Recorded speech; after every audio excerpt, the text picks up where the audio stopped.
साधक नाम की महिमा सुनता है और नाम जपना चाहता है, पर विषय भोगों की प्रीति उसे नाम नहीं जपने देती। जैसे आपने महिमा सुना तो आपको लगा हम भी भजन करें, 2-4 दिन भजन हुआ, फिर विषय की जो प्रीति है वो ऐसी मलिनता पैदा कर देती है कि नाम जप में रुचि नहीं होती, नाम जप में प्रीति नहीं हो पाती। इसलिए विषय त्याग नाम जप के लिए अत्यंत आवश्यक है।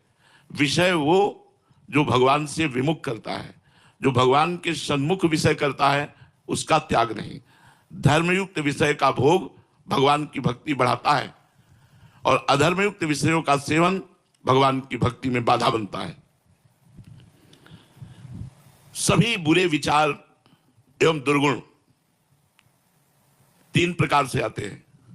एक तो पूर्व जन्म के संस्कार से, हमारा पूर्व जन्म यदि गंदा रहा है तो इस जन्म में ना चाहते हुए भी गंदे विचार आएंगे। दूसरा भोजन से, यदि हमारा भोजन सही नहीं है तो हमारे विचार दूषित हो जाएंगे। तीसरा कुसंग से, यदि हमारा साथ ठीक नहीं है तो हमारे विचार दूषित हो जाएंगे। नाम जापक को 3 वासनाओं को नष्ट करना पड़ता है। एक भोजन से प्रकट हुई वासना, एक पूर्व जन्म से प्रकट हुई वासना और एक कुसंग से प्रकट हुई वासना।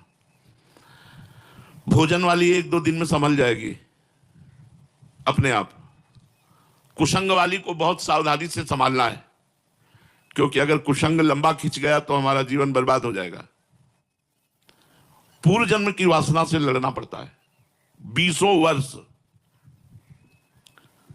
वो सूक्ष्म हो जाती है लेकिन नष्ट नहीं होती।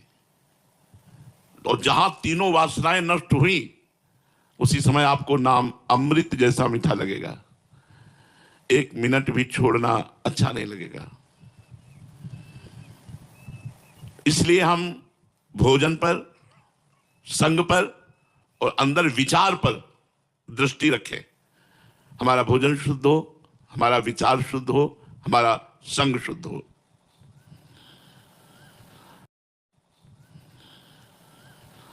प्रायः सबके अंदर धन की लालसा अधिक रहती है। 3 बातें तो बाधा हैं ही, और ये 3 बातें और डबल बाधा है। स्त्री है तो पुरुष भोग की, पुरुष है तो स्त्री भोग की। धन कमाने की, धन इकट्ठा, धन बढ़ाने की, नाम हो जाए, ये बात। अब नाम जापक को इन 3 बातों पर विजय प्राप्त करनी होगी। पहले 3 वो और 3 ये। यदि गृहस्थ है तो संयम पूर्वक, धर्म पूर्वक अपनी पत्नी का सहवास करे और भजन करे तो कोई बाधा नहीं। विरक्त है तो भगवान का आश्रय लेकर सहने की कोशिश करे। धन है तो गृहस्थ है तो धर्म पूर्वक कमाए, और कमाए हुए धर्म पूर्वक धन से 10%, 100 में 10 रुपया गरीबों की सेवा, अनाथों की सेवा, गौओं की सेवा, संतों की सेवा, मरीजों की सेवा, इनमें खर्चा करें। निश्चित लाभ मिलेगा, आप देख लेना, बहुत जल्दी लाभ मिलेगा।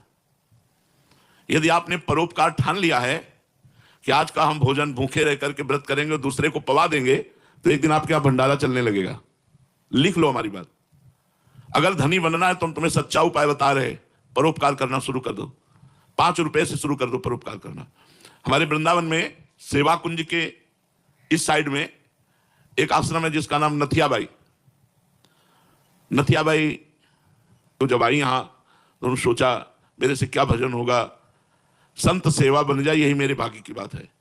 अब संत सेवा के लिए धन चाहिए, तो क्या करती, यमुना किनारे उपले बिनती, जो जानवर गोबर कर देते हैं, सूख जाता है, उसे उपला कहते हैं, और ब्रजवासियों से आटा मांग लाती और रोटी बनाती, फिर संत को बुलाती, पवाती। अब वो नाम जपते हुए ऐसी रोटी बनाती कि जो संत पाता वो बड़ाई करता। अब वहां बिना बुलाए संत आने लगे, 2 आने लगे, 4 आने लगे। उन्होंने किसी को मना नहीं किया, कभी भी आ जाए, रात के आ जाए तो रोटी बना के देने लगी। धीरे धीरे लोगों को पता चला, वहां दाल और आटे के बोरे, घी की टीनें पहुंचने लगी। धीरे धीरे आश्रम बन गया। एक दिन वो 10 वर्ष सेवा करते व्यतीत हो गए, फल का समय आया तो गेहूं लेने गई थी ब्रजवासियों से, जैसे समय आता है ना गेहूं का, तो खेतों में फिर वो 5 किलो 10 किलो ऐसे सब चंदा रूप में दे देते। तो गाड़ी भरकर, बैलगाड़ी भरकर गेहूं लिए हुए उसी में आराम से आ रहे थे। अब इतने में बादल आ गया और बूंदें गिरने लगी, अंधेरा हो गया। अब वो थोड़ा सा परेशान हुई कि ये कैसे सुरक्षित गेहूं पहुंचे, अंधेरा हो गया, कुछ प्रकाश के लिए उनके पास था भी नहीं।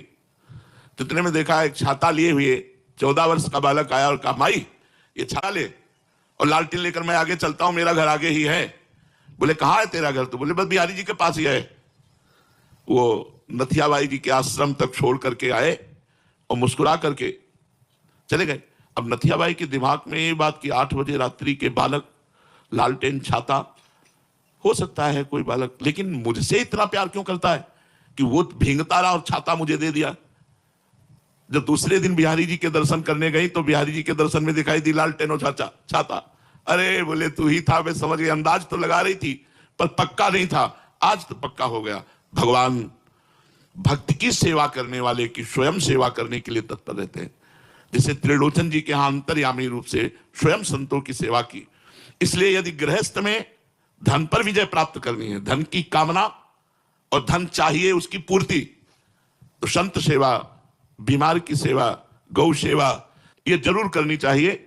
और शास्त्र आज्ञा करता है 10%, लेकिन 10% बेईमानी की कमाई का नहीं। अगर बेईमानी की कमाई का किया तो तुम भी नरक जाओगे और जो दान लेगा उसका भी पतन हो जाएगा।